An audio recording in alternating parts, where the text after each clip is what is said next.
It all started when I caught Karen sniffing my Amazon box like it owed her money.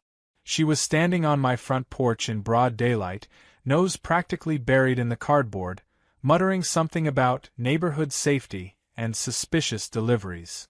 I didn't even live in an HOA, she just self-appointed herself as the block's gatekeeper after watching too much daytime TV. When I opened the door, she jolted like I had slapped her with a subpoena. "Oh, I was just checking if it was Ms. Delivered," she said, eyes darting around like a shoplifter caught mid-grab. Her hand was still on the box. That package had my name, my address, and a giant sticker that said, "Personal Electronics, Fragile." So unless her last name was also mine and she moonlighted as my clone, there was no reality where this was hers. I calmly took the box from her fingers without saying a word, just raised an eyebrow high enough to qualify for liftoff and shut the door. That should have been the end of it. It wasn't. Over the next week, 3 packages disappeared. Small stuff at first: a video game controller, a set of headphones, a custom mug that said, "World's Okayest Neighbor." I thought maybe the delivery guy was messing up. So I installed a camera on my porch. Not a fake one with a blinking red light, a real one, discreet, motion-activated, with enough night vision to catch a raccoon stealing your soul. The footage I got on day 4 made me do a double take. There she was, Karen in all her beige glory, squatting like a goblin beside my porch planter at 3 p.m., lifting the lid of a freshly delivered box, and casually sliding it into one of those fabric tote bags that only come in 2 settings: yoga mom or kleptomaniac. Then she looked directly at my doorbell camera, smiled, and waved. I didn't confront her immediately. That would have given her the satisfaction. People like Karen feed on drama the way toddlers feed on sugar: messy, manic, and unstoppable once they get going. Instead, I reported the theft to the police and the delivery company, submitted the footage, and waited. 3 days later, I came home to find a passive-aggressive note taped to my door that said, "If you're going to order things you don't need, maybe consider donating to people who do." It was written in pink glitter gel pen on monogrammed stationery that smelled like expired lavender. No signature. No need for one. I started getting creative. The next time I ordered something, I wrapped it in 3 layers of duct tape, sprayed it with a skunk scent deterrent I'd used once on a camping trip, spoiler, it works on bears but not on Karens, and wrote "Used cat litter. Do not open" in Sharpie across the top. It arrived on a Wednesday. It was gone by Thursday morning. That's when it hit me. This woman wasn't just stealing for greed. She was stealing for control. It wasn't about the items. It was about reminding everyone that she could take what she wanted, when she wanted. It was a power move. A middle-aged dominance display wrapped in passive-aggressive smiles and unsolicited HOA newsletters. So I decided to take that power away. Enter Marvin. Marvin was my cousin's emotional support skunk, which was already a sentence no one expected to hear. Marvin was not technically legal to own in our state, but he was domesticated, declawed, and trained to spray on command, sort of like a very angry, black-and-white garden hose with a grudge. I made a call. Marvin was delivered to my house in a reinforced pet carrier, and seemed perfectly happy as long as I fed him boiled eggs and let him watch YouTube videos of other skunks. Then I built the box. I didn't just slap together a cardboard trap. I constructed it with love. Reinforced bottom, airflow vents, a magnetic latch, and a false lid.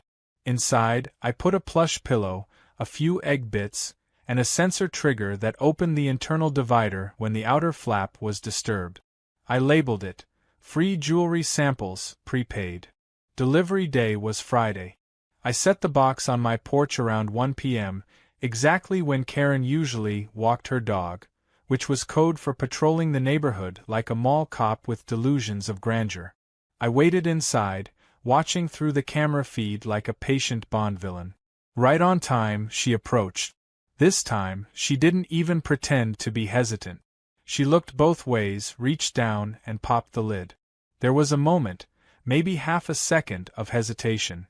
Then a blur of fur, a mechanical click, and a deafening, high-pitched shriek that shattered the silence of the cul-de-sac. Marvin erupted like a skunk-shaped geyser.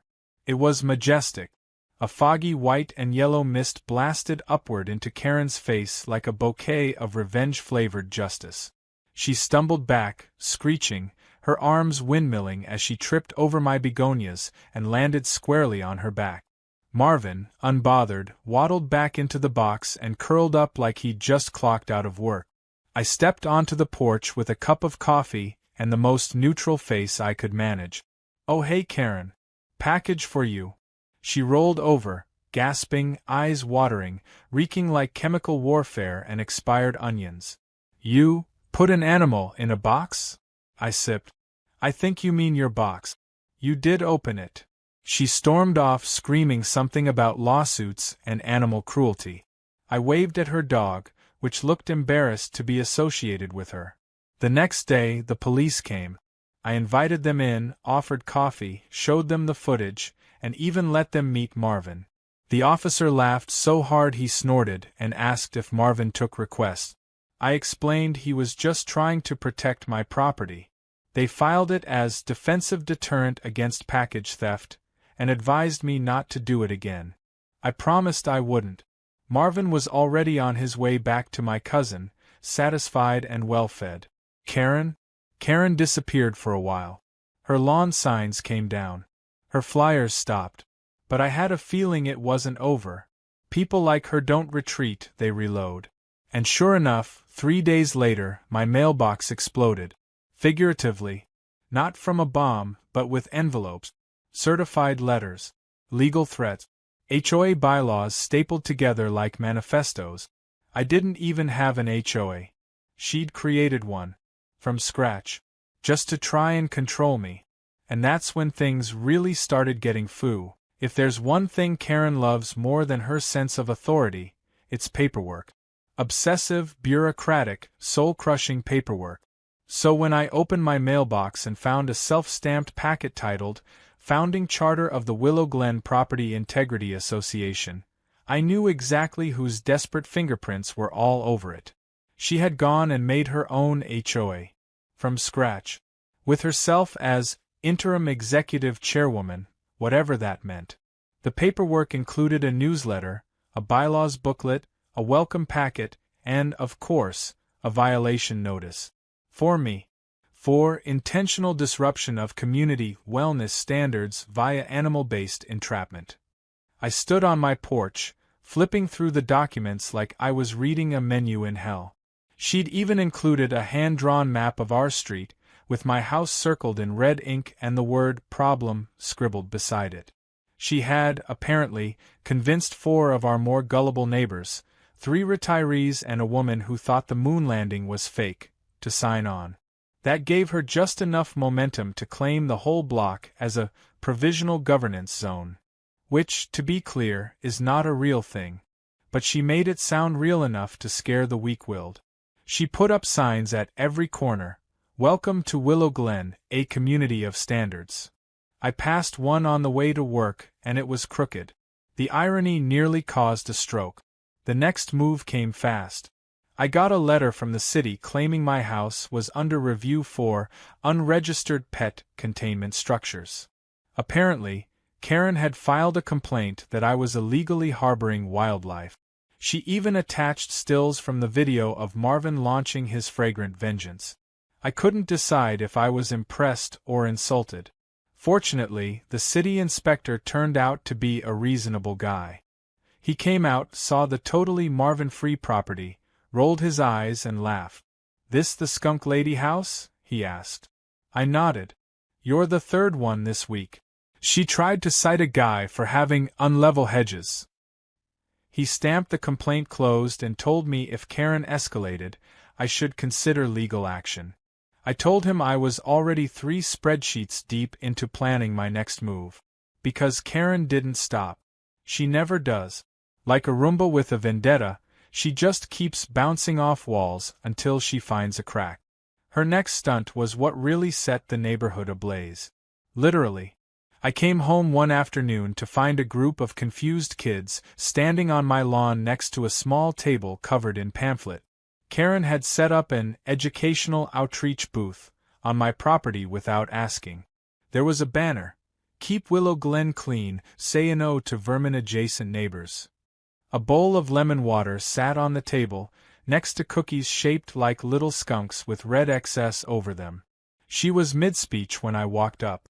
"And some people think it's funny to use dangerous animals as weapons, but we know better, don't we?"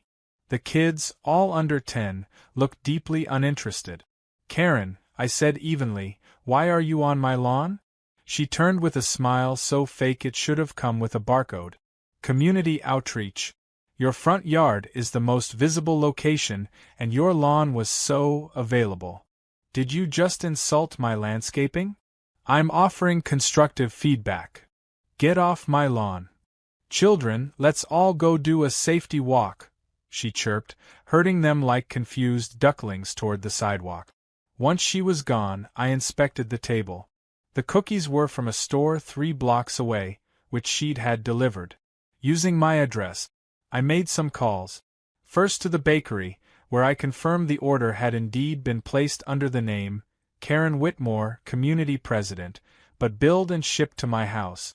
Then to the neighborhood group chat, where I posted a photo of her outreach booth with the caption, "Today's lesson: never feed cookies to strangers without permission or legal standing."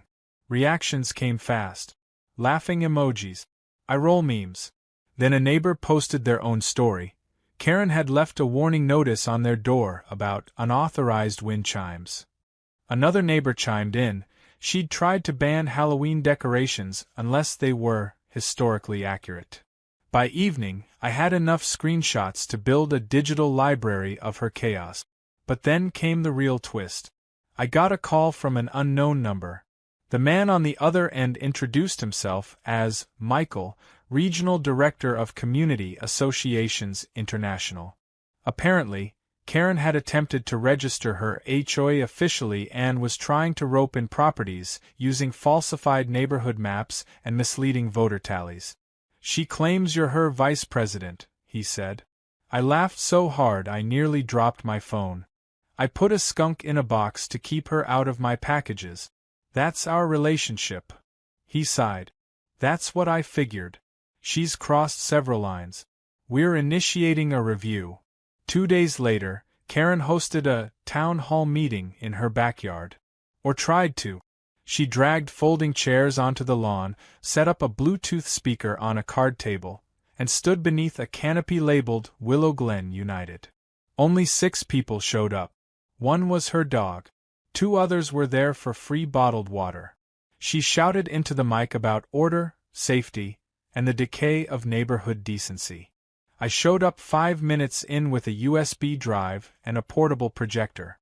I didn't say a word, just plugged it into the speaker's power supply, pointed the projector at her garage door, and played a video compilation of Karen's greatest hits. Package theft, cookie propaganda, anti-wind chime rhetoric. Each clip was carefully captioned and timestamped. The neighbors gasped. One guy actually applauded. Karen froze mid-sentence. "This is an illegal broadcast," she shrieked. "It's called freedom of information," I replied. "Maybe read the Constitution before founding a fake government." That's when her mic cut out. Her Bluetooth speaker, plugged into the same outlet as my projector, shut down. I gave her a polite nod and walked away, leaving the footage playing. The fallout was immediate. The neighbors left. Someone unplugged the table fan she'd brought. Another woman took back the bottled water she'd donated.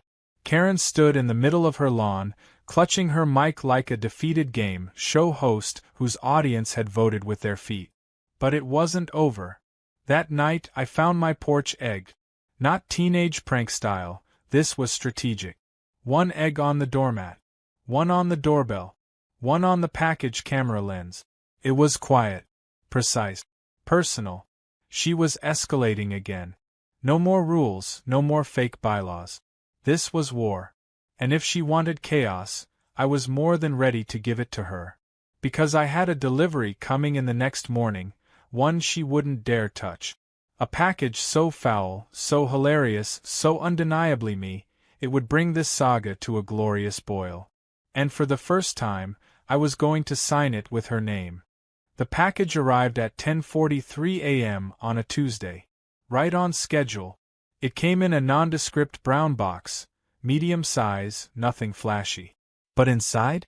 Inside was a masterpiece of chaotic artistry and passive-aggressive brilliance. See, I had spent the weekend designing what I affectionately called the Karen Trap 2.0. No Marvin this time. No animals. Just engineering, timing, and an unholy blend of ingredients from the darkest corners of the internet, and one sketchy bait shop on the edge of town. Inside the box was a sealed plastic container, double-lined with vacuum-sealed pouches filled with synthetic butyric acid, fermented shrimp paste, and a novelty fart powder, mix designed to activate on exposure to air. I'd labeled the inner container "Refund enclosed, urgent return requested," and added a fake invoice with her name and address. I used a shipping label printed from her fake HOA correspondence, so if anyone asked, it looked like a return package addressed to her. Technically, I wasn't mailing her anything. I was simply setting something down on my own porch, where she had a long, proven history of committing package theft. By noon, the trap was armed. I placed the box on my welcome mat, angled just right so my doorbell cam had a full view, then sat inside sipping tea and watching the live feed. At 12:38 p.m., there she was. Karen, wearing oversized sunglasses and a floral sun hat like she was headed to a garden party hosted by Satan. She marched up my walkway, looked around once, performing her usual fake surveillance sweep, and scooped up the box like she was rescuing it from danger. Her purse already had room. She slipped it in and waddled back down the path like she was smuggling a Faberge egg out of a museum. That's when the timer kicked in. See, the moment she tilted the box, a weighted switch inside triggered a small puncture in the interior pouch. Within 15 minutes, the chemical cocktail inside would begin to activate and expand. The acid wouldn't hurt her, but it would unleash an odor so pungent it could convince a skunk to flee in shame. Bonus: once opened, it was near impossible to wash out. It soaked into fabric. Hair. I didn't see her open it, of course. But I didn't have to. At 1:02 p.m., the neighborhood exploded with noise. A scream, high-pitched and primal, echoed down the block. A few neighbors came outside. I casually strolled out with a pair of clippers, pretending to trim my hedges. Down the street, Karen came bursting out of her garage like a banshee, clutching what was left of the package. She flung it into a trash can and staggered backward, retching and waving her arms. Her hat flew off. Her sunglasses slipped down her nose. Her mouth twisted into a grimace so violent it looked like her soul was trying to escape. She made the mistake of trying to hose herself down. The scent reacted to water. Within seconds, the runoff stained her blouse and made the odor even worse. A neighbor yelled from across the street, "Karen, did something die in there?" "No," she shrieked. "He did this. He poisoned me." "He who?" the neighbor asked, already backing away. Karen pointed a trembling hand at my house. I just gave a calm little wave. An hour later, 2 patrol cars pulled up. I invited the officers inside, just like last time. I had the whole video queued up, showed them the footage of her stealing the box, again, and explained, very reasonably, that it contained nothing illegal, just returned fishing bait and novelty prank materials. I even handed them the fake invoice with her name on it. One of the officers couldn't stop chuckling. "You're saying she stole a prank box meant for herself?" "Technically, she stole a returned item addressed to her. I'm just trying to respect her male preferences." Karen, meanwhile, was outside yelling about chemical warfare and demanding a full investigation. One officer asked if she had permission to take the box. Her only answer was a long, shrieking silence. No charges were filed. Again. But that wasn't the end.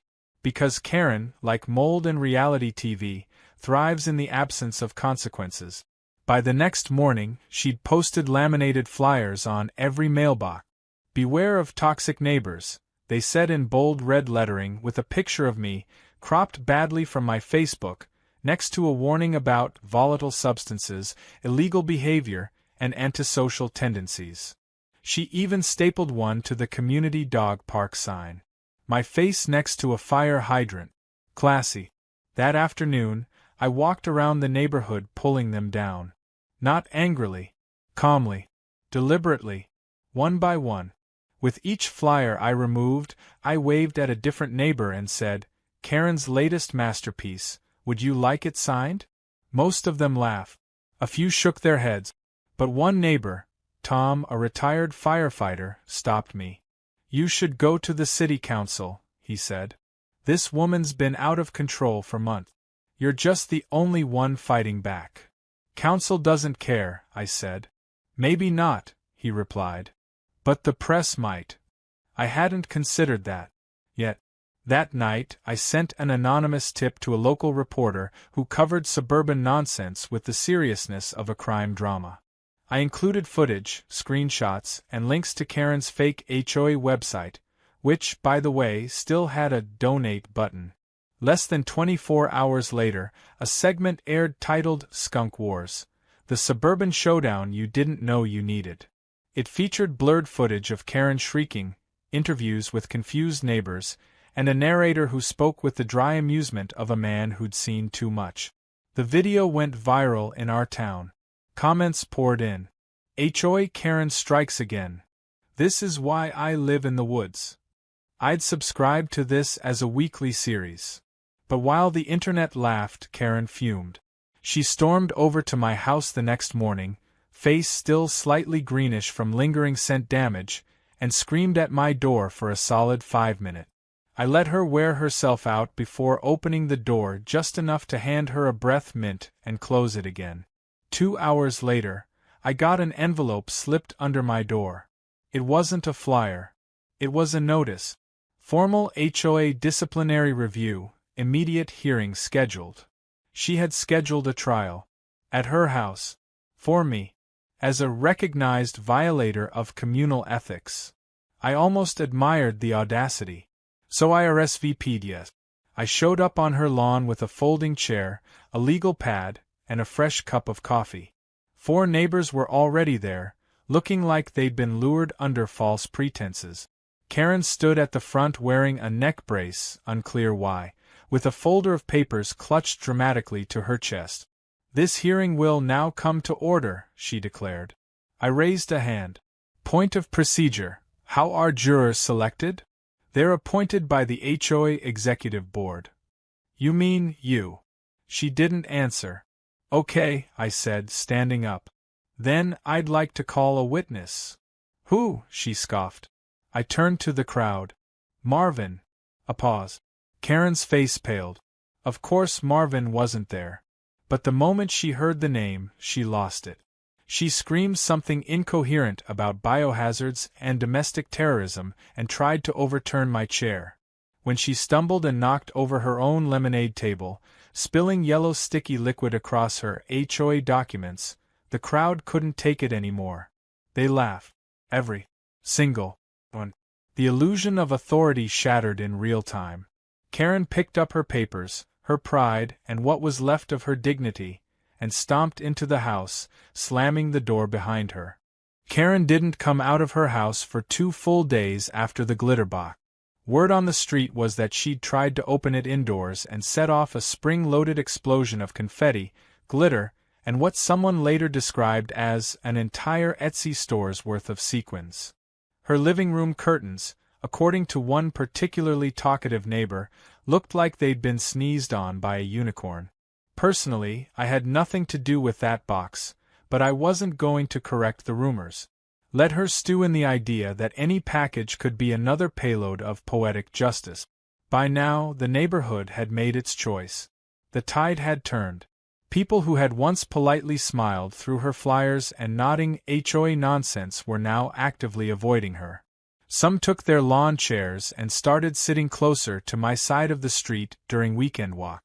One particularly brave soul, Mrs. Jenkins from 2 houses down, put up a yard sign that said, "Willow Glen is not a cult," with the word cult in bright red letters. Karen retaliated by trying to pull it up, Jenkins filmed her.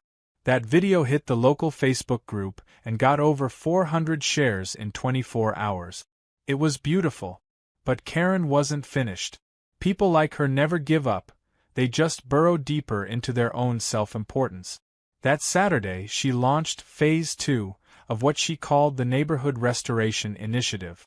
It started with a block-wide email blast from her official HOA address demanding that all houses comply with new visual regulations: white curtains only, grass no taller than 1.5 inches, and tasteful decorations. Her exact words were, "No more flamingos, gnomes, or grotesque flag displays." I had a garden gnome flipping the bird, so I assumed she meant me. I responded by painting my gnome gold and giving him a crown. The next day, I received a warning notice duct-taped to my mailbox. Final reminder, it said in aggressive Times New Roman, non-compliant households may face community-imposed penalties, including social censure and corrective landscaping. I wasn't even mad. I was impressed by her choice of words. Corrective landscaping sounded like a threat issued by the CIA. At this point, I knew I had to end it. Not just react, not just counterattack, but shut the whole Karen empire down. And the key came from a surprising place. My phone rang and it was Tom, the retired firefighter, asking if I could meet him at the town library. When I arrived, he wasn't alone. 3 other neighbors were with him. 2 teachers and an older gentleman who used to be a civil engineer. They had paperwork. A lot of paperwork. One of the teachers had gone through the county archive and discovered that Willow Glen wasn't technically zoned for HOA control. It was too small and hadn't been included in the master zoning plan back in 1983. Legally speaking, no HOA, even a legitimate one, could govern our block. It got better. The civil engineer had reviewed the permits Karen used when she registered her so-called Property Integrity Association. Most were invalid. The signatures she submitted? 2 were from homeowners who had moved away 6 months ago. 1 was from a woman who passed away last year. She was not just overreaching. She was impersonating. That gave me an idea, one that required some professional muscle. So I reached out to a friend of mine from college who'd gone into real estate law. I emailed him everything: the fake documents, the neighborhood shift, the viral videos, even a photo of my glitter-covered garden gnome. He replied with 2 sentences: "I'm in. This is insane." The plan was simple: hit her with a cease and desist, then file a formal complaint with the city clerk, the zoning board, and the attorney general's office. All simultaneously. But first, I wanted a public reveal. One final twist of the knife. So we staged a community cleanup day, a completely real event, organized with flyers and lawn signs. Karen couldn't resist. She showed up in her beige pantsuit, clipboard in hand, trying to bark orders at people holding trash bags. "No, no, leaves go in the green bin. That's not HOA compliant," she kept yelling. "Greg, those gloves are not sanitary," she snapped at a teenager who was just trying to grab a soda can from the gutter. Then came the reveal. I stood in front of everyone with a megaphone, legally permitted, by the way, and said, "Before we finish today, there's something we all need to see." Behind me, Tom rolled out a folding table with a poster board display like it was a 5th-grade science fair. On it were the fake signatures, the zoning maps, the expired permits, and printed screenshots of Karen's emails with her fake titles. My lawyer friend, who had flown in for the day, stepped forward and read the cease and desist letter aloud, like he was announcing a contestant on a game show. Karen turned 3 different shades of purple. "You can't do this," she yelled, pointing wildly at the crowd. "You're all in violation of community ethics." "Which community?" someone shouted. "This isn't a real HOA," another added. Karen's mouth opened, but nothing came out. She took a step back, stumbled slightly, then threw her clipboard onto the grass with a dramatic clatter. "You're destroying everything I built." "No," I said calmly. "You destroyed your own credibility. We're just sweeping up the glitter." A few people chuckled. One slow clap started in the back. She stormed off, back to her house, which now had 3 dead plants on the porch and a faded Willow Glen United flag hanging sideways. Her empire had crumbled. Publicly. Irrevocably. In the days that followed, things got weirdly quiet. No more flyers. No more laminated warnings. No more rogue HOA memos demanding my gnome's exile. The sign at the end of the street, her pride and joy, was taken down in the middle of the night. I didn't ask who did it. I didn't want to know. I got thank you notes. Actual handwritten thank you note. One was just a post-it that said, "About time. Steve." Someone dropped off cookies, and I'm 90% sure they weren't laced with skunk spray. Even Mrs. Jenkins offered me her old power washer to help clean egg residue off my porch. As for Karen? She was still in her house, blinds drawn, lawn untended. Rumor had it she'd tried to contact a local TV station to do a story about neighborhood corruption, but no one picked it up. The station had already run their story, and people weren't buying her version of events anymore. But I knew she wasn't done. Not really. People like her don't just fade. They wait. They brood. They plot. And judging by the very official-looking envelope that landed in my mailbox the next morning, one labeled Personal and Confidential, Legal Action Pending, Karen was about to try one last time. Poor Karen. She had no idea I'd already called her bluff. And I was about to end this. Permanently. The envelope was thick, cream-colored, and embossed with an eagle that looked like it had seen better days. It reeked of self-importance and lavender perfume, Karen's signature scent of passive aggression. I held it like it might explode. Not because I was scared, but because anything coming from Karen's house had a 50-50 chance of being glitter-rigged or soaked in skunk trauma. Still, I opened it slowly over the trash can, just in case. Inside was a hand-typed letter titled, Formal Notification of Pending Civil Suit for Public Defamation, Character Assassination, and Personal Damages. It was 4 pages long, single-spaced, and absolutely dripping with legal-sounding nonsense. She referred to herself as Chairwoman Emeritus of the Willow Glen Enforcement Council, and me as a rogue actor exhibiting patterns of sociopathic rebellion. She accused me of weaponizing the internet, emotionally destabilizing the community, and launching olfactory warfare. Then came the kicker. She was demanding $3,500 in damages. For emotional distress. And dry cleaning. I read the whole thing 3 times, laughed out loud once, and then called my lawyer friend. "Please tell me you kept the video of her stealing the package with Marvin in it," he said. "Oh, I've got it in 4K, I said. We filed a formal counterclaim within 24 hours, attaching all the video evidence, neighbor statements, the zoning documents, and a notarized affidavit from Mrs. Jenkins that included the phrase, "She's nuttier than a squirrel in a power box." We sent a copy to the city, the county court, and Karen herself, with a tracking number and signature confirmation. I even enclosed a scratch-and-sniff sticker that said, "You've been served." Then I waited. Karen didn't show her face for 3 days. But I knew something was coming. The calm before the tantrum. On the 4th day, it arrived in the form of a local news van pulling into the cul-de-sac. Karen had called the press. Not the good kind. Not the channel that had already roasted her in the Skunk Wars segment. This was one of those desperate late-night stations that usually aired blurry UFO footage and ads for legal mushroom gummies. Still, a reporter climbed out with a mic and a fake smile. He headed straight for Karen's lawn, where she had set up a makeshift podium with her HOA banner duct-taped to a stack of recycling bins. She was wearing pearls and a navy blazer over gym shorts. It was chaos couture. I watched from my porch with a cup of coffee in one hand and a Bluetooth speaker in the other.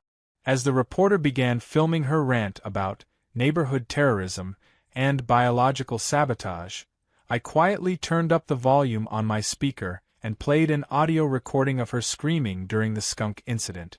Loud. On loop. Her voice, high and panicked, echoed across the street. "Oh my God, it's spraying me." The camera jerked toward my house. Karen froze. The reporter blinked. I gave a small wave. Karen launched into a second meltdown, screaming that I was violating her rights, calling me a domestic extremist with a gnome army, and finally grabbing the mic to shout, "This is my neighborhood." At that moment, 3 neighbors walked by in matching t-shirts that said, "Willow Glen, now 100% HOA free." The camera kept rolling. The segment aired later that night under the title, Suburb Showdown, Karen vs. Everyone. It wasn't flattering. My doorbell cam footage played in the background while the anchor read aloud parts of her olfactory warfare letter. By morning, the video had over 80,000 views and a comment section that could best be described as gleefully brutal. But here's where the final twist came in. A week later, a man in a navy blazer and khakis knocked on Karen's door. He wasn't from the media. He was from the state attorney general's office. Turns out, submitting forged documents to register a fake HOA and misrepresenting zoning authority to multiple residents, while soliciting donations under false pretenses, constitutes fraud. Real, legal, take your purse and go to court fraud. Karen was served. Not by me. By the state. She tried to pretend it was a mistake, claimed the signatures were symbolic, and that the HOA was spiritually binding but not legally enforced. She argued that emotional leadership didn't require government oversight. I swear, if delusion was a currency, Karen could have bought out Amazon. The Attorney General wasn't impressed. The investigation took about a month. During that time, I mostly kept quiet. Let her flail. Let her post weird flyers and scream at clouds. But behind the scenes, I was working with several neighbors to make something better. On the first weekend of the next month, we hosted the Willow Glen Freedom Barbecue. Open to everyone. No dues. No rules. Just food, music, and people finally exhaling. We held it on the sidewalk right in front of Karen's house. I set up the grill. Jenkins brought cookies. Even Tom played guitar. Someone made Free Marvin t-shirts as a joke. Karen watched from her window, pale and tight-lipped. She didn't come out. 2 weeks later, she was gone. Moving van. For sale sign. Silent exit. No goodbyes. No flyers. Just a single piece of paper taped to her door that read, "Property removed from HOA registry." We threw a party.